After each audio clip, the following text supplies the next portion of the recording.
10 ভাগ 20 ভাগ ভালোবাসলে চলবে না, শতভাগ আমার নবীকে জানতে হবে এবং মানা লাগবে। নবীরে যারা জানে এবং মানে তারা ইমানদার। আর নবীকে সাহাবায়ে কেরাম কেমন ভালোবেসে শুনে যান। আল্লাহর হাবিবের কাছে এক সাহাবী এসে প্রশ্ন করেন, ইয়া রাসূলুল্লাহ, আমার চোখ পড়ে গেছে, চোখ গাল পর্যন্ত জ্বলে গেছে, ইয়া রাসূলুল্লাহ চোখ দুইটা ভালো করে দেন। আল্লাহর হাবিব বললেন, তুমি কি চোখ চাও না জান্নাত চাও? সাহাবী ডাক দিয়ে কয়, ইয়া রাসূলুল্লাহ, আমি দুইটা চোখ চাই। সাহাবায়ে কেরাম আমার নবীর কাছে আসার পরে আল্লাহর হাবিবের হাত মুবারকের মধ্যে দুইটা জ্বলন্ত চক্ষুকে হাতে নিলেন।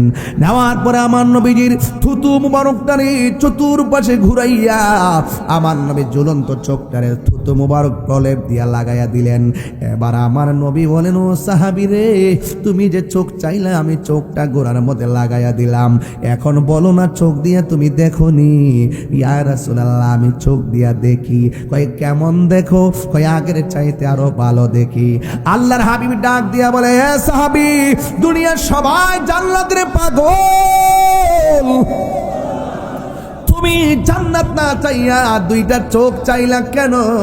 সাহাবী ডাক দিয়া কি, ইয়া রাসূলুল্লাহ, যেই সাহাবী আপনার, যেই কাতাদা আপনার সঙ্গে নামাজ পড়ে, যেই কাতাদা আপনার সঙ্গে ইফতার করে, যেই কাতাদা আপনার সঙ্গে জিহাদের ময়দানে এসেছে, যেই সাহাবা আপনার নেতৃত্বে জিহাদের ময়দানে এসে চোখের কুরবানি দিয়েছে, আর যেই কাতাদার চোখ আপনি মায়া কইরা চোখ লাগাইয়া দিবেন, এই কাতাদার জান্নাত চাওয়া লাগে না, অটোমেটিকলি তো জান্নাত অবধারিত হয়ে যাবে। আল্লাহু আকবার বলেন না কেন? তাহলে ভালোবাসা কেমন লাগে, কনফিডেন্স কেমন? আল্লাহর হাবিব সাল্লাল্লাহু আলাইহি সাল্লামকে এক সাহাবী ডাক দিয়া কয়, ইয়া রাসূলুল্লাহ, ইয়া হাবিবাল্লাহ, নবী গো, পানি নাই, পানি নাই। কি নাই? পানি নাই। আল্লাহর হাবিবের আঙ্গুল মুবারক এমন ভাবে বর্তনে মুখের মধ্যে ধরলেন, আল্লাহর হাবিব সাল্লাল্লাহু আলাইহি সাল্লামের আঙ্গুল মুবারক থেকে ঝর্ণার মতো পানিগুলা ঝরতেছে, এমন ভাবে পানি ঝরতেছে। এই পানি দিয়া সাহাবারা পানি পান করলেন, গোসল করলেন।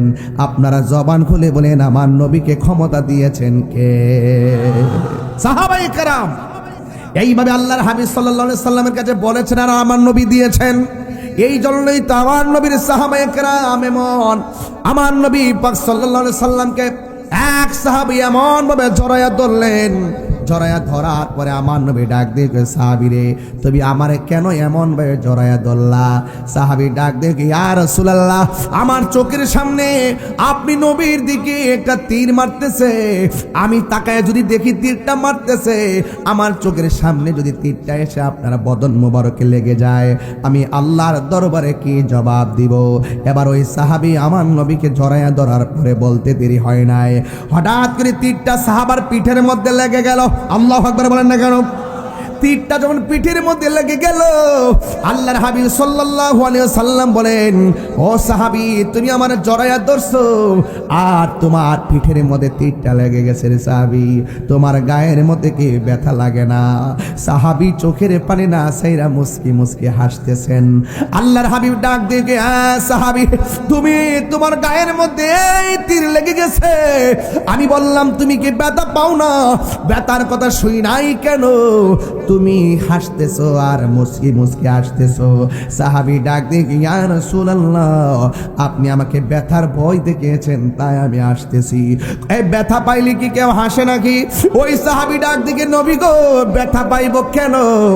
যদি আমার পিঠের মধ্যে লেগেছে বিষের তীর, আমার বুকটা তো লাইগা রইছে রহমাতুল লিল আলামিনের সিনা মুবারকের সাথে। এই আওয়াজ মানে আল্লাহু আকবার, জোরে আল্লাহু আকবার, আরো জোরে আল্লাহু আকবার। আল্লাহর হাবিব সাল্লাল্লাহু তাআলা আলাইহি ওয়াসাল্লাম ডাক দিয়া কয়, তালহা, এমন ভাবে রক্ত ঝরতেছে, মৃত্যুর সন্ধিক্ষণ, মরণ যন্ত্রণা বড় কঠিন, মরণ যন্ত্রণা বড় কঠিন। তোমার শরীর থেকে এমন ভাবে রক্ত ঝরতেছে, মনে হয় তুমি মৃত্যুর কোলে ঢলে পড়ছো, মরণ যন্ত্রণা বড় কঠিন, যাত্রীদের আঘাতের চাইতে আর কঠিন।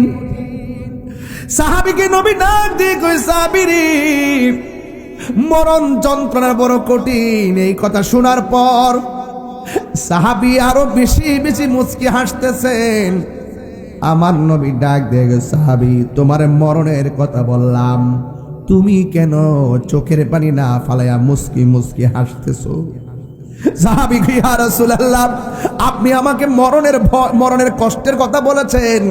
আমি মরণের সময় কষ্টের ভয় করি না, কারণ যার চোখের সামনে নবী দাঁড়ানো, যার বুকের মধ্যে আমার রহমাতুল লিল আলামিন ছড়ানো, তার সামনে আজরাইল আসবে, মরণের কষ্ট হবে যে দূরের কথা, রহমাতুল লিল আলামিন যার সিনায় মরণের যন্ত্রণা আর কষ্টের কথা এক সেকেন্ডও ভাবতে পারি না।